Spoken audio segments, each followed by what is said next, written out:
Act को समाप्त कर दिया है। और वहाँ की जो गवर्नमेंट है, जो करंट गवर्नमेंट है, उन्होंने 2026 तक तय किया है कि राज्य से बाल विवाह को पूरी तरह से समाप्त कर दी जाएगी।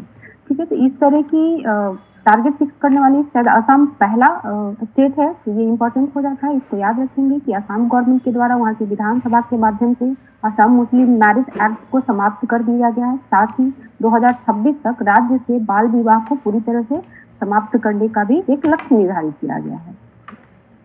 उसके बाद देखते हैं कि बहरीन है एक, वो बहरीन में लगभग 200 साल पहले निर्मित भगवान श्री नाथ के मंदिर का जीर्णोद्धार किया जाएगा। और बहरीन पहला ऐसा मुस्लिम देश है जहां बने मैत्रीपूर्ण माहौल के कारण 2 मंदिरों का जीर्णोद्धार और विस्तार एक साथ किया जाएगा। इधर देखते हैं लगातार मुस्लिम कंट्री के साथ इंडिया का जो रिलेशन है कंटिन्यू सुधर रहा है। अभी 14 फरवरी को यूएई में एक टेम्पल का उद्घाटन मोदी के द्वारा किया गया। उसके बाद देखिए बहरीन गवर्नमेंट के द्वारा वहाँ की जो मंदिर है, जो लगभग 200 साल पुराना है, उसका जीर्णोद्धार करने की घोषणा कर दी गई है। तो जब हम लोग हायर में अगर खाड़ी देशों के साथ या अरब कंट्री के साथ अगर रिलेशन दिखाएंगे तो ये दोनों पॉइंट वहां पर यूज करेंगे, जो कि काफी स्ट्रॉन्ग साबित करेगा अपने आंसर को। ठीक है, वहां पे देखते हैं कि जो बहरीन है वहां पे पहले राजा होते थे, बट कुछ दिन पहले वहां के जो राजा को है अब राष्ट्रपति के रूप में जाना जाने लगा है। और वर्तमान में वहां के जो राष्ट्रपति हैं शाह अहमद बिन ईसा अल खलीफा हैं। तो इनका नाम याद रखेंगे, हो सकता है पूछ दे, क्योंकि कंटिन्यू इनके साथ इंडिया का रिलेशन बेहतर हो रहा है।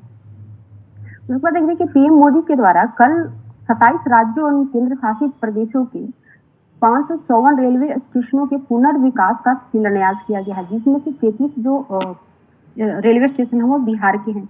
तो ये इस तरह की जब भी डाटा आती है तो इससे क्वेश्चन बना हुआ है और बनने की संभावना है, तो याद रखेंगे। उसमें जब पिछला बार इससे बेस्ड क्वेश्चन अगर पूछा था आयोग, तो पूछा था कि बिहार के कितने रेलवे स्टेशन जो है इस पुनर्विकास योजना में शामिल किया गया है। ठीक है, तो उसमें जो भी था, बट इस बार 33 रेलवे स्टेशन जो है बिहार के शामिल है इस योजना में।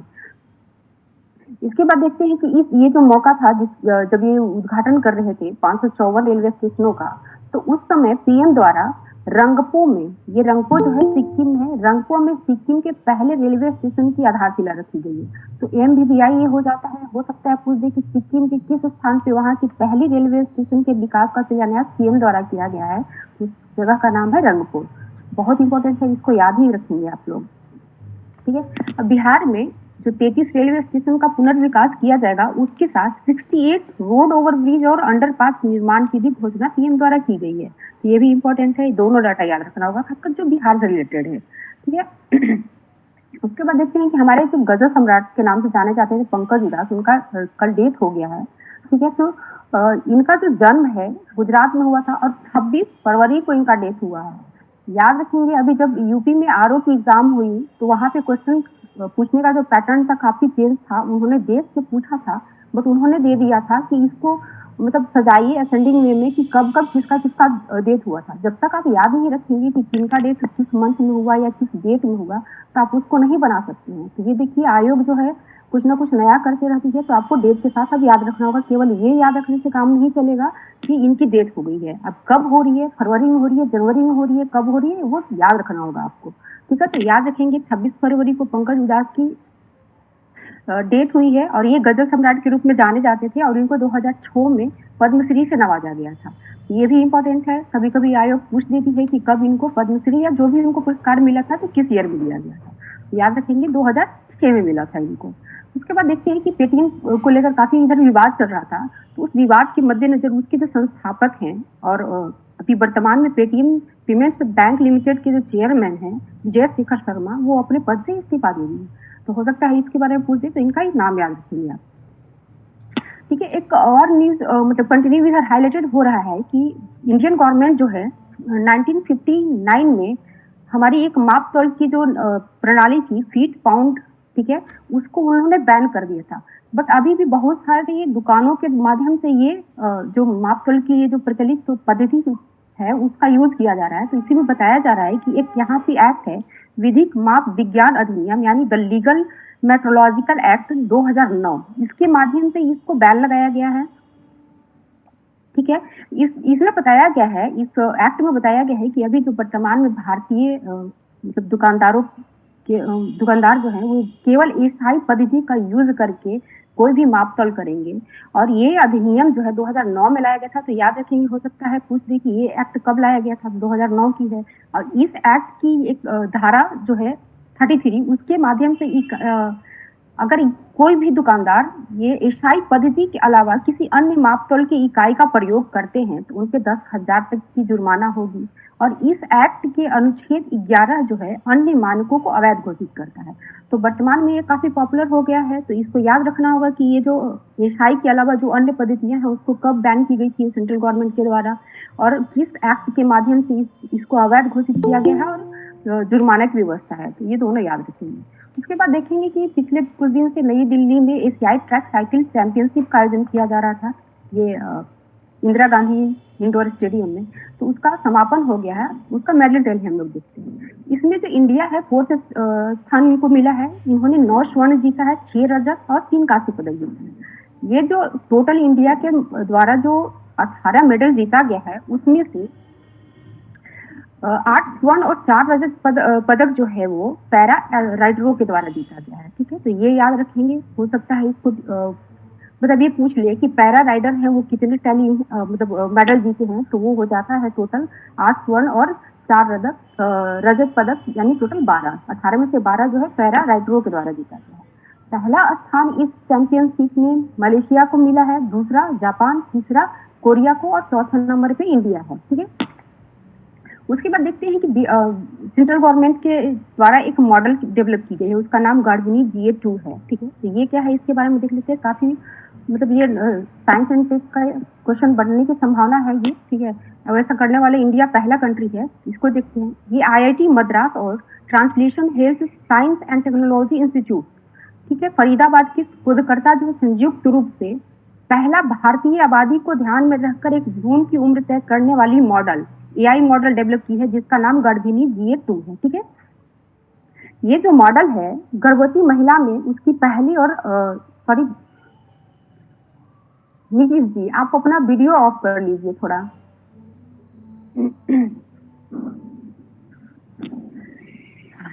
ठीक है, ये भारत की पहली गर्भ INI है। अब INI का मतलब यहाँ पे होता है interdisciplinary group for advance research on birth outcome.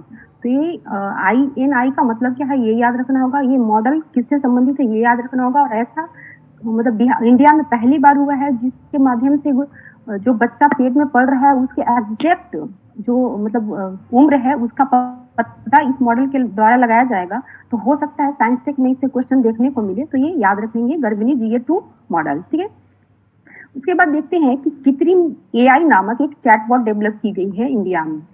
जब यहाँ पे ChatGPT आया था तो फॉरेनर के जो मतलब कंपनी वाले थे उन्होंने चैलेंज दिया था कि इंडिया अपना चैट बॉट तो विकसित नहीं कर सकता है, तो उसी को एक्सेप्ट करते हुए यहाँ की कंपनियां जो है इसको बनाने में लग गई हैं। तो अभी ओला के जो संस्थापक और चेयरपर्सन है भविष्य अग्रवाल, उनके द्वारा भारत का पहला AI चैटबॉट कृत्रिम AI लॉन्च किया गया है।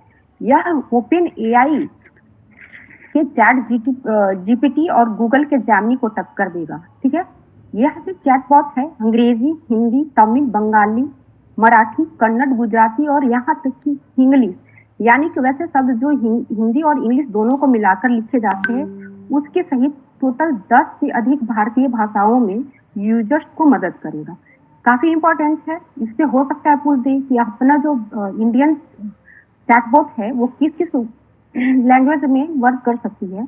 इस तरह का क्वेश्चन बन सकता है। तो ये सारे लैंग्वेज आपको याद रखना होगा कि कौन कौन से लैंग्वेज में ये यूजर्स को हेल्प कर रहा है। ठीक है, उसके बाद देखते हैं एक मोस्ट MBBI मतलब न्यूज है कि भारतीय अर्थशास्त्री है गीता बत्रा। इनको विश्व बैंक के वैश्विक पर्यावरण सुविधा के स्वतंत्र मूल्यांकन कार्यालय के निर्देशक के रूप में नियुक्त किया गया है। और बत्रा जो है इस प्रतिष्ठित भूमिका को पाने वाली पहली महिला बन गई है। पूरे वर्ल्ड में इस भूमिका को निभाने वाली पहली महिला बनी है और भारतीय है। तो ये इम्पोर्टेंट हो जाता है। इनसे क्वेश्चन देखने को 90% चांस है कि मिलेगा आपको BPSC में। ठीक है, क्योंकि जब भी कोई भारतीय महिला जो है अंतरराष्ट्रीय लेवल की संस्था में अगर कोई पद धारण करती है तो वो अक्सर क्वेश्चन बनता है। 90% चांस होता है कि वो आयोग बना देती है। तो इसको याद रखेंगे। ठीक है, उसके बाद देखते हैं कि बैडमिंटन खिलाड़ी आर्चिस कश्यप हैं, इन्होंने युगांडा अंतरराष्ट्रीय चैलेंज में हमवतन श्रुति मुदाना को हराकर महिला एकल का खिताब जीता है। ठीक, ये भी इम्पोर्टेंट है, बहुत ज्यादा इम्पोर्टेंट नहीं है बट याद रखेंगे, हो सकता है पूछ दे तो चल जाएगा ये।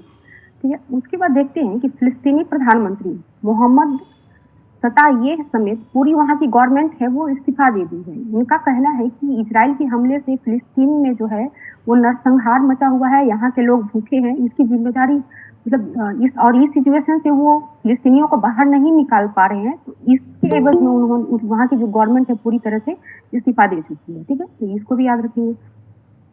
फिर देखते हैं कि मरियम नवाज, ये पाकिस्तान की एक लीडर है, वो पाकिस्तान के किसी भी ब्रांच की पहली महिला मुख्यमंत्री के रूप में शपथ लेकर इतिहास रखा है।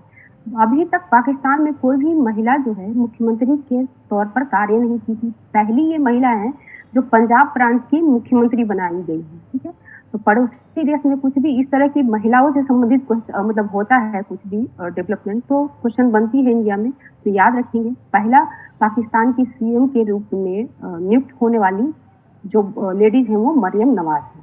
अब इनको पाकिस्तान के पंजाब प्रांत का सीएम बनाया गया है।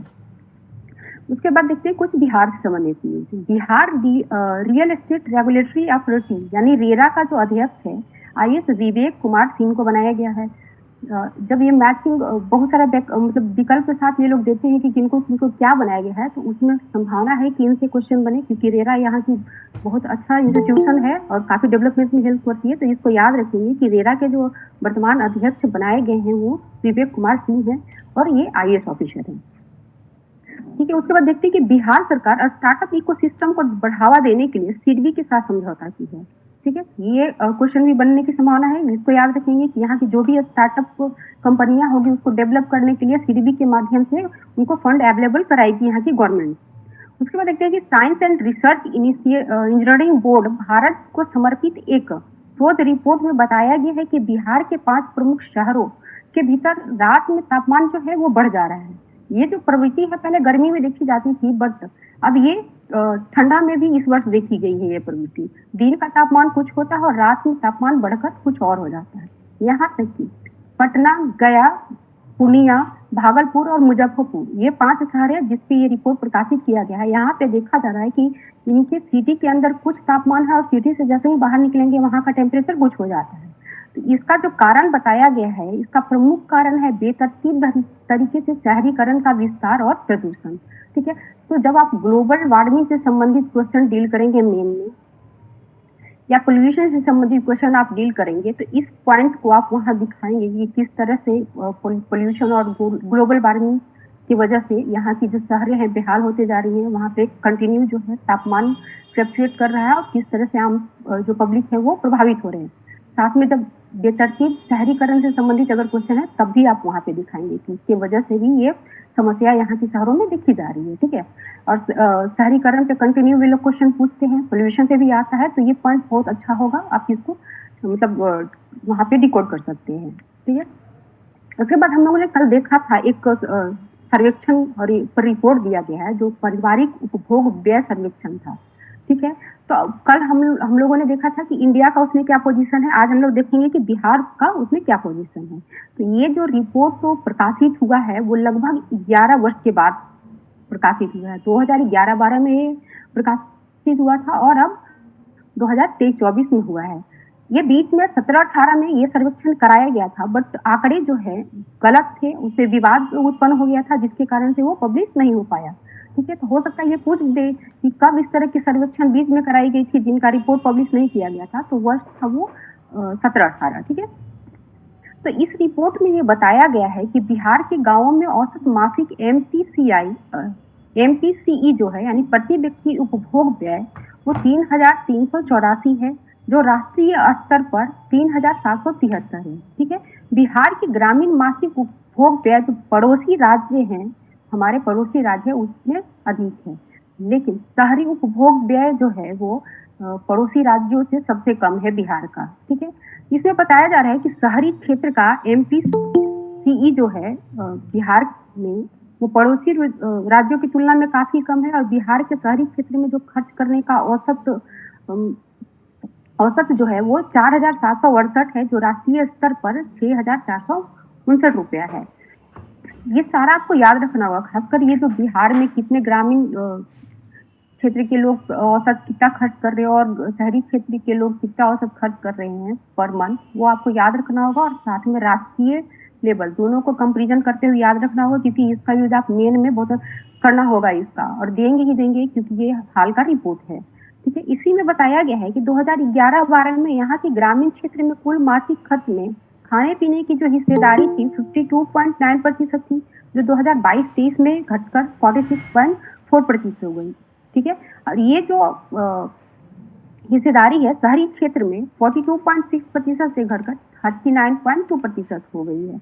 हम लोगों ने देखा था कि राष्ट्रीय स्तर पर भी खाने पीने की जो वस्तुएं हैं उसमें अनाज की जो भागीदारी है वो कंटिन्यू कम हो रही है, वही टेंडेंसी आपको बिहार में भी देखने को मिलेगा। और ये पॉइंट के साथ आपको याद रखना होगा, क्योंकि क्वेश्चन इससे डेफिनेटली इस बार पूछने वाले हैं। ठीक है, उसके बाद देखते हैं इसी रिपोर्ट में कि ये जो सर्वेक्षण है वो 2017 में आया था, 17-18 में आया था, ये तो मैंने बता दिया। ठीक है, इसकी कुछ डेटा पेपर में पब्लिश हुई है जो बिहार का तुलना और यहाँ के पड़ोसी राज्यों के साथ कर रही है, तो वो डेटा आप वहां से नोट कर लेंगे। ठीक है, क्योंकि यहाँ बताना संभव नहीं, काफी अच्छा काफी लेंदी डेटा है, तो वहां से आप लोग उसको नोट कर लीजिएगा। और जब मेन आप लिखेंगे और बिहार के डेवलपमेंट के बारे में बताना होगा, तो इसका यूज करते हुए वहां से आप शो करेंगे इसको। ठीक है,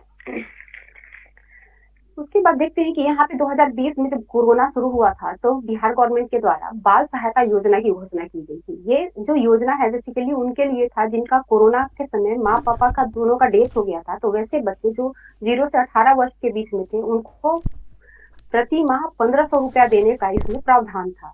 और इससे क्वेश्चन बना हुआ भी है पहले, और इस पे एक रिपोर्ट, विस्तृत रिपोर्ट अभी सेंट्रल गवर्नमेंट के द्वारा पब्लिश की गई है।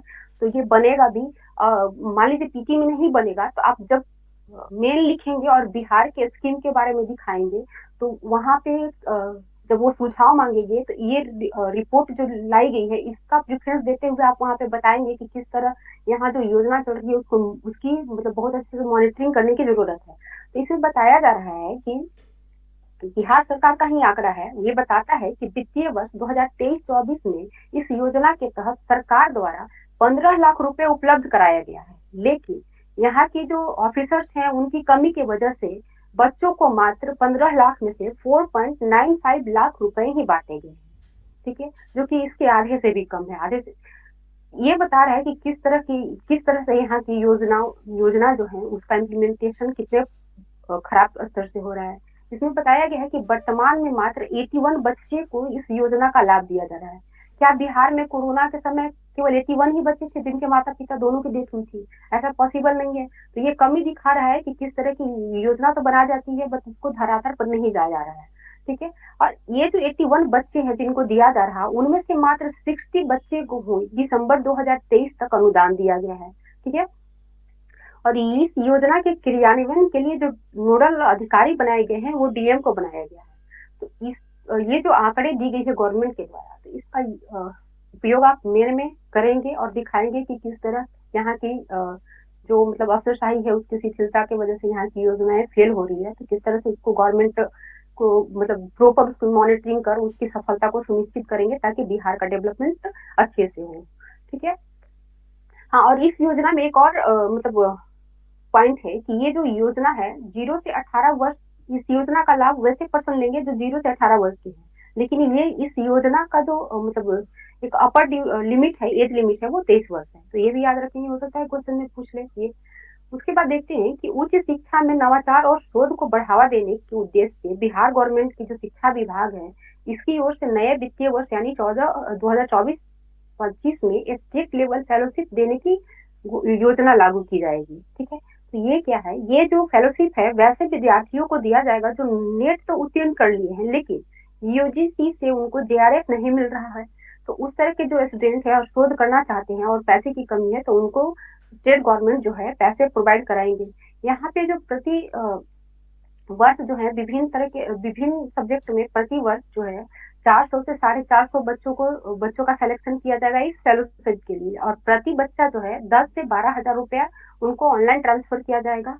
और जो जिस इंस्टीट्यूट में वो मतलब ये शोध कार्य करेंगे उस यूनिवर्सिटी के मतलब सपोर्टिंग स्टाफ पर प्रति माह गवर्नमेंट 48,000 रुपए खर्च करेगी। तो ये दोनों डेटा याद रखना होगा कि स्टूडेंट को 10 से 12,000 मिलेगा और जिस यूनिवर्सिटी में वो शोध करेंगे वहाँ पे उनके मतलब कार्य को आगे बढ़ाने के लिए 48,000 पे करेगी गवर्नमेंट। ठीक है, और ये जो 48,000 यूनिवर्सिटी को दिया जाएगा उसमें से 40,000 टेक्निकल असिस्टेंट को और 8,000 रुपए नोडल अफसर पर खर्च किए जाएंगे। तो ये सारा डेटा आपको याद रखना होगा। इससे क्वेश्चन अगर बनता है तो इसी तरह का अगर पुट में दे दिया और थोड़ा सा भी इधर उधर कर दिया डिजिट तो फिर वहां फंस सकते हैं। तो ये सारे आपको एग्जैक्ट फिगर यहाँ पे याद रखना होगा। ठीक है, तो आज न्यूज में इतना ही था, एक बार आप लोग रिवाइज कर ले इसको। ये बताए कि किस